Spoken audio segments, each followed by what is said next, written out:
The gas light's on, Mark, Shelley proclaimed to her husband. We need to get gas now. Mark and Shelley were in the midst of a cross-national road trip, beginning in their hometown of Boise, Idaho. The couple, in their mid-50s, were embarking on their journey to Phoenix, Arizona, to see their daughter who just gave birth to a child, Mark and Shelley's first grandson. The two now found themselves in the rural desert of southern Nevada, with their small car thirsting for even a drop of gasoline. I haven't seen signs of life for the last 30 miles, honey, stated a distressed Mark. I'll stop at the next gas station we find. Like any couple, the two were becoming slightly annoyed after spending 8 hours with each other in their cramped Suzuki.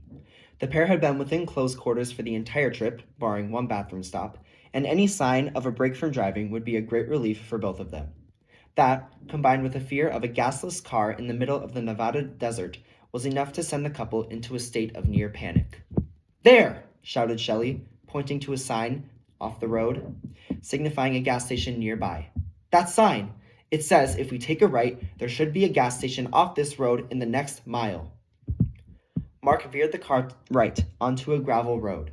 The road was not well kept and had dust and sand scattered throughout, with the occasional dead plant poking through. This, combined with the unusually high wind that day, would have deterred even the most experienced motorists from driving. However, Mark and Shelley were desperate for gas, and this seemed to be their only hope.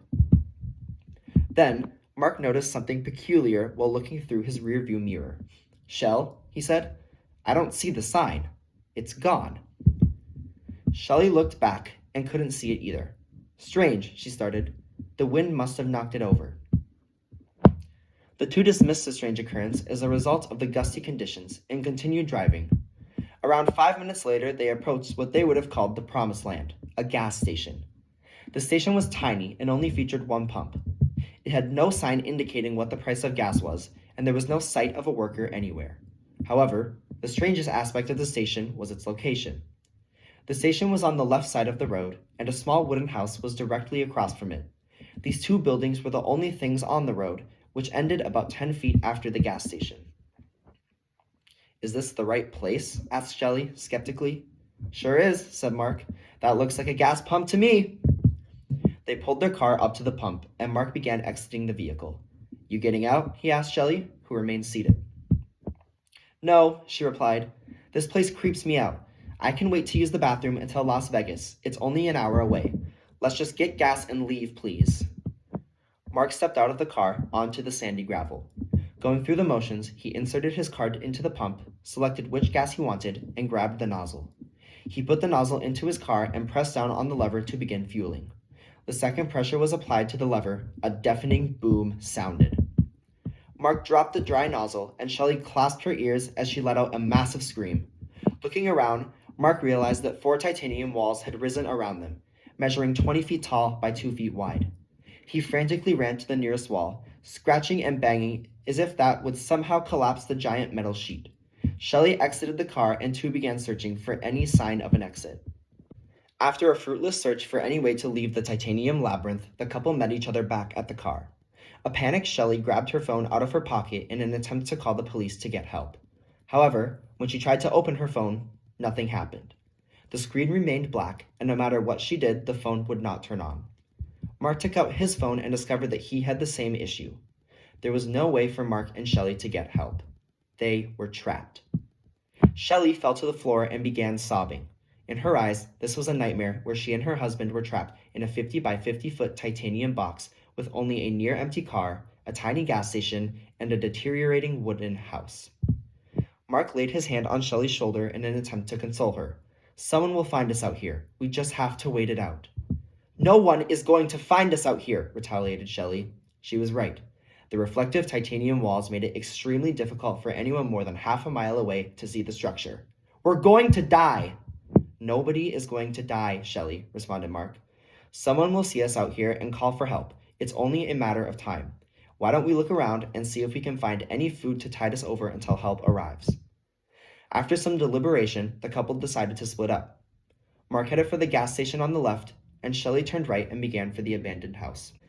Shelley didn't actually know if the home was abandoned, but the condition of the structure seemed to give her unofficial confirmation of its vacant status. It had all the features of a stereotypical abandoned Western home, with old stripped wooden siding, shattered windows, and missing shingles off the roof. The steps up to the door creaked underneath Shelley's feet as she made her way up to the front balcony, and the door whined as she entered. Inside, the house was dark and musty and smelled rotten. Shelley made her way to the kitchen and found a couple of cans of peas and carrots in the cabinetry. Not much, but enough to tide the two of them over for a few days.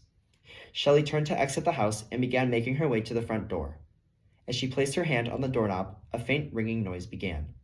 She dismissed it as her ears ringing and left the house for the gas station. Mark was leaving the station as Shelley was on her way, and the two met in the middle of the road. Nothing, stated Mark.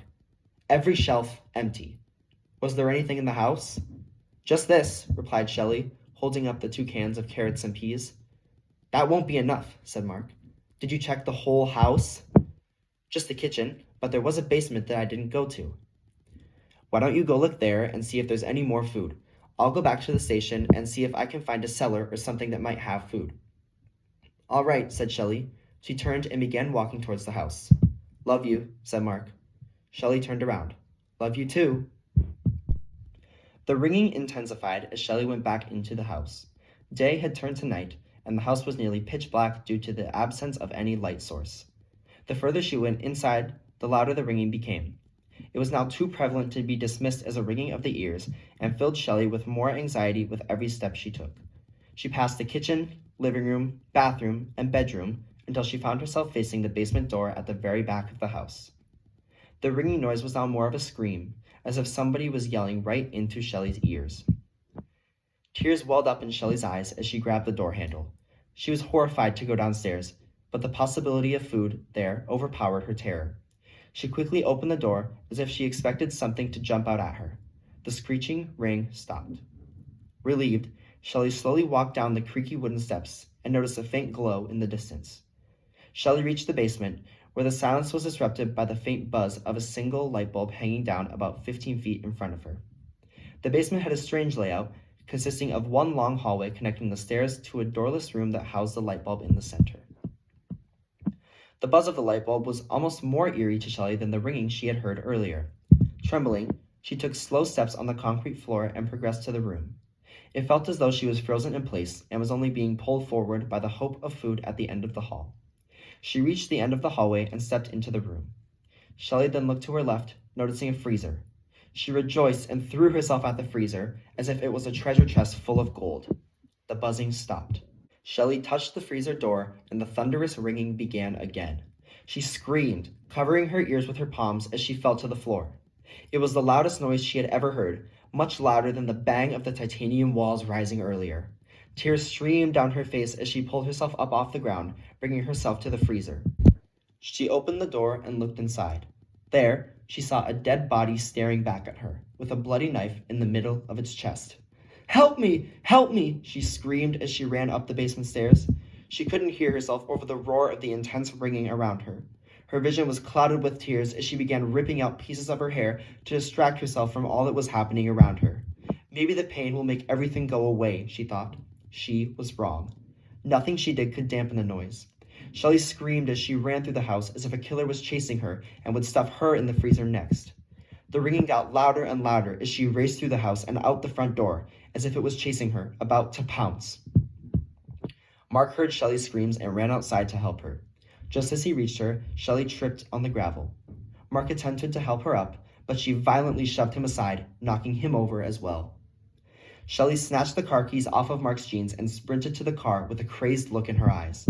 She threw open the car door and shoved the keys into the ignition, starting the vehicle. She looked back at Mark on the floor as she put the car into drive. Shelley screamed as she laid her foot on the gas pedal with maximum force. She couldn't hear her sobs or the revving engine over the screeching ring, and she couldn't see very well due to the tears that filled her eyes. The car accelerated towards the wall, reaching 40 miles per hour before colliding with the titanium sheet. The vehicle crumpled up instantly before exploding into a ball of ash and flames. When asked by government officials, Mark wasn't sure what drove Shelley to do what she did. Maybe she thought she could break through the walls, he stuttered. When asked if he heard the same deafening ring Shelley did, Mark responded with no. Shelley's death came as the result of a cruel government experiment testing how unusual conditions in confined spaces could affect the human mind. Everything was perfectly orchestrated, from the pump-triggered titanium walls to the gas station and house set.